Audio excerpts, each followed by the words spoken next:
What's good, everybody? It's your girl, Jakayla A, and we back again with another Halloween set. This pretty girly Halloween set.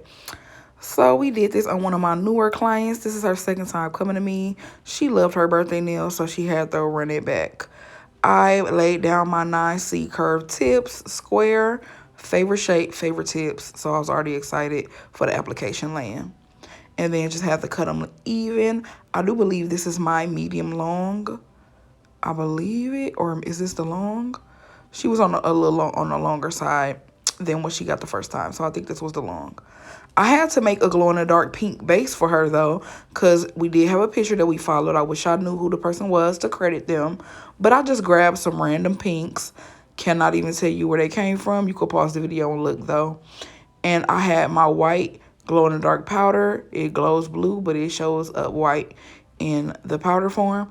From Amazon, it came in a kit of like 12 colors, but the white for sure is the most useful.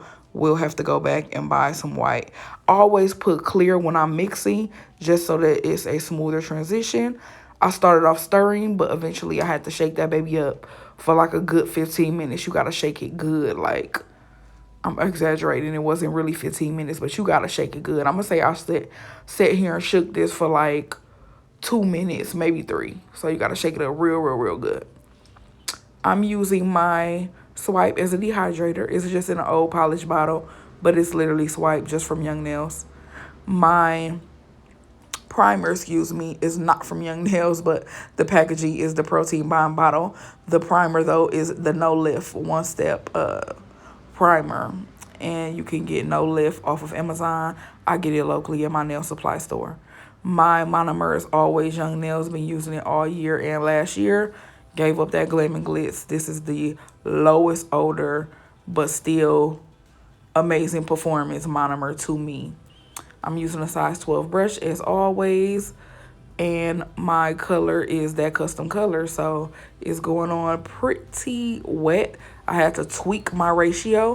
When I'm mixing colors, I always have to like reformulate, relearn my ratio for whatever reason. It just happens. Sometimes those pigments, in this case it was glow powder, but sometimes pigments and glow powders can throw off your ratio, but that's okay. You can always tweak it after you see how it's coming along. By the time you get to the second and the third nail, you would have, got with the program and did your big one. If you saw in the beginning of the video, I did have acetone on my hands because I do Gelixr on myself. I don't offer Gelixr, but I do it on myself, and I was soaking off my Gelixr to put me on a new one. At some point, I'm going to have to do a video on myself doing Gelixr. I think that's my next video. After I take off the Gelixr I currently have, I think I'm going to do me a video showing y'all how I do it on myself, because it's real easy. But anyway, yeah, had to throw the gloves on because it just wasn't giving the look, the ashy look. It was just like, ugh.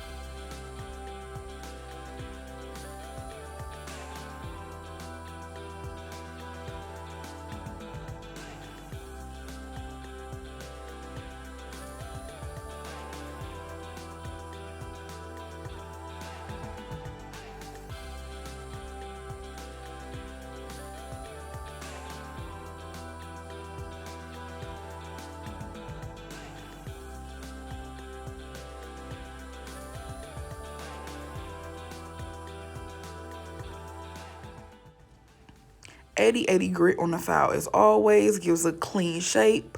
Take it across the top as well to give that clean shape. This is my large barrel diamond bit. This is what I seal with.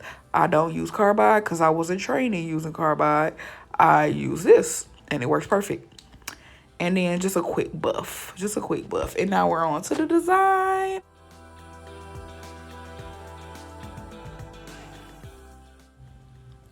I'm using the Savvy Land liners. Everybody's selling liners, but these are available on Amazon. The brand is called Savvy Land. This black polish is my Gelixr black. That's the only black I use now, and it's the only white I use now. Very thick, very luscious, very like 10 out of 10 would recommend. Black and white Gelixr polish. Go and grab it. I'm going down with a silver because we're going to do a Bling French. But yeah, back to them Savvy Land liners. Everybody selling Kiara Sky, not polish. The girls is selling the liners. The Savvy Land liners, if you've been thinking about them, go for it. They are nice. They absolutely are nice. But if you're doing something where you need a very thick, viscous texture, these Gelixr polishes for the black and the white, 10 out of 10 would recommend. I wish they had way more colors because I would be trying to have all of them. Because y'all know I sell press-ons. I do press-ons. And a good quality thick polish really does come in clutch. And yeah, would recommend. But I'm using my real long brush instead of the shorter brush that it comes with, which that's a fine brush. It's just a little shorter, and I wanted to use my long one because that's how I quickly do French. This brush comes from Michael's out of the art brush section, and it is, you know, just a regular brush for artists, but it works beautifully with gel polish.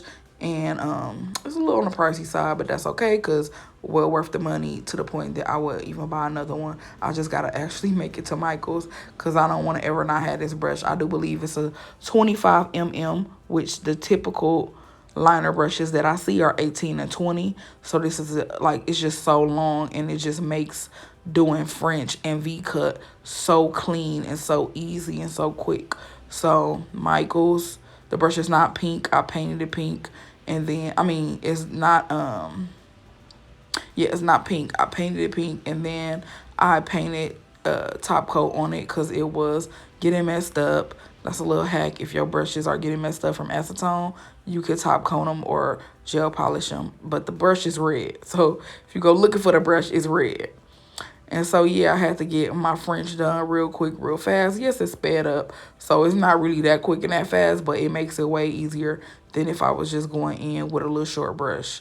And then it even helps out for my drips. Like, drips are really easy to do in general. You want to get that ball down with that dotting tool. And then from there, you really could just decide how big you want them to be. And, you know, whatever texture that you're looking for with them, because that's the beauty of a drip design. It's very easy to do, but it's an impactful, easy design to do.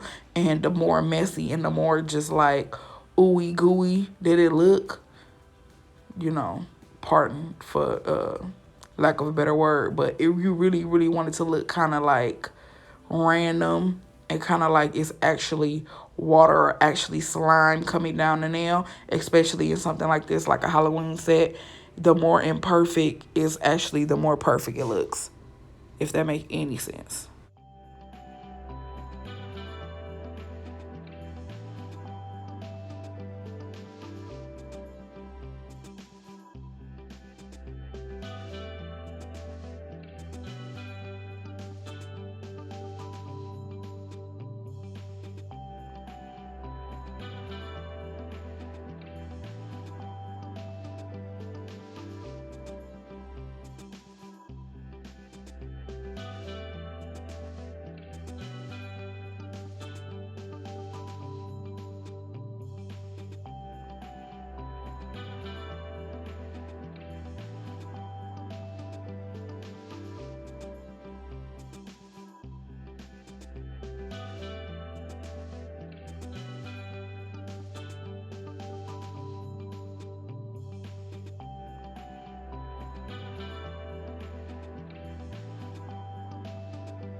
a quick close-up tutorial on drawing screen. So the eyes, you want to be leaned to the side, looking like peanuts. Like you literally want them to have like a moon shape. And something about the dotting tool gets them perfect. The nose is a random 2 lines. And then the mouth is just a little smaller on the bottom than it was on the top. Now, all you got to do from here is draw in your details with lines. On the black, you're going to see me draw some white lines. On the white, you're going to see me draw some black lines. And this is just to give more expression and to mimic a little bit more of the wrinkles in the face. Even if you want to take it the next step and draw the cheekbone effect, then that would even sell it even more. But for the most part, once you have that eyes and that mouth, people are gonna know it's a scream mask. Like, it's too iconic. And it's Halloween nails. It's gonna give. It's really gonna give. So don't stress too much about drawing a scream mask. I know that's a popular request during this season, but just give it a try. You could do it. It's easier than it looks. And then the spider web also. I wish I did a close-up for this, but I feel like this is a little bit more self-explanatory. You draw the lines out. I chose to do 3. Could have did 5 for this nail. And then you just connect them with little half moons. Oh, I did do 5. I did do 5. Or did I do 4? I think I did 4. Yeah. So I went back and drew another line because it was looking just a little too spaced out. If you wanted more detail, I could have drawn another line, and that really will sell it even more and make it look more asymmetrical and more beautiful. So, yeah, love the spiderweb design. That's an easy one for this season.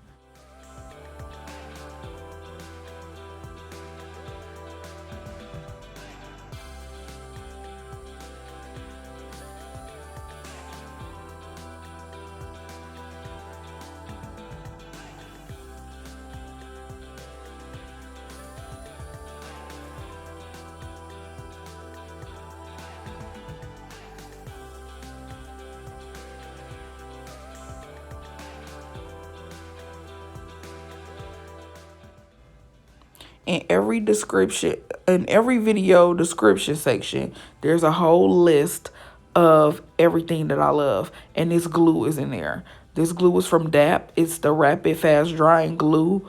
And in my last video, I even have like a still picture of it. But you don't even need that.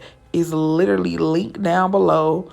Not linked, I'm sorry, I couldn't find a link for it, but it is listed down below, and it is literally a dupe for Zulay glue. And I love Zulay glue. It lasts beautifully, it works beautifully, but it's a fraction of the size and double the price. This is like $6 for this jar, and Zulay is probably half the size, and it's $10. Now, it's worth $10, and I would recommend you go buy it, but if you can find this, go for this. So I use that to lay my crystals down. And now I'm using my 3D flower brush and some acrylic to put my Hello Kitty charm. Love, love, love the girly, cutesy effect of Halloween. The gory, more bloody one is cool. But y'all know me. I like pink. I like girly stuff. So this is more my vibe. And you always got to, when you are putting down charms with acrylic, you gotta get in them sides. You gotta get up in there with a little bit of acrylic because you don't want it to tug on the hair and, I don't know, clothes, and just the different things we touch as we go through and maneuver throughout the day. You want charms to be as in one place as possible. Kind of make them hard to come off, but that's kind of the point. You would rather them last on the client than not last, because then they just gonna be coming back trying to get their charm on, or it's gonna scar them from charms and they gonna be like, no, I'm not wearing no charms, they always fall off, you know. So that's my tip for charms. All 3D charms, even if they were smaller than this Hello Kitty face, put them on with acrylic, not with charm gel or this glue. This glue is more for smaller things like rhinestones. So yeah, IBD gel top coat. This is a bottle that I got from my nail supply store. It's just like one of those bulk bottles that you could just buy, because I have the really big IBD gel top coat bottle. and I just keep refilling it. But that top coat, best in the game. I don't think I would ever use another one on clients. Maybe on personas, a little bit more forgiving. But on clients, the best of the best, like the top tier. I even use it on my personas too, and it shines like no other. If you cannot get to this, two other ones that I really like is the Koopa top coat, and I even like the Beatles top coat. I used it for a long time before I discovered this one. It's available on Amazon, and it's a fraction of the price. I do believe it's like $5 or $6 for the full size bottle. And it's a gel top coat, and it's real good. If you can't get the IBD gel or the Koopa one, get the Beatles one. Yes.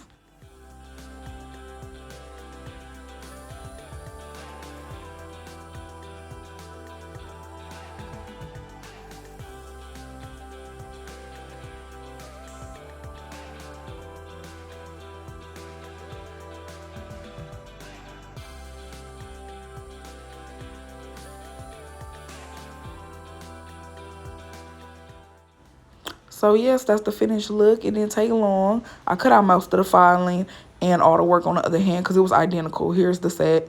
We did the same thing to a T on both hands, so we didn't need to do too much. Love this down, and I'll catch y'all on the next one. Bye.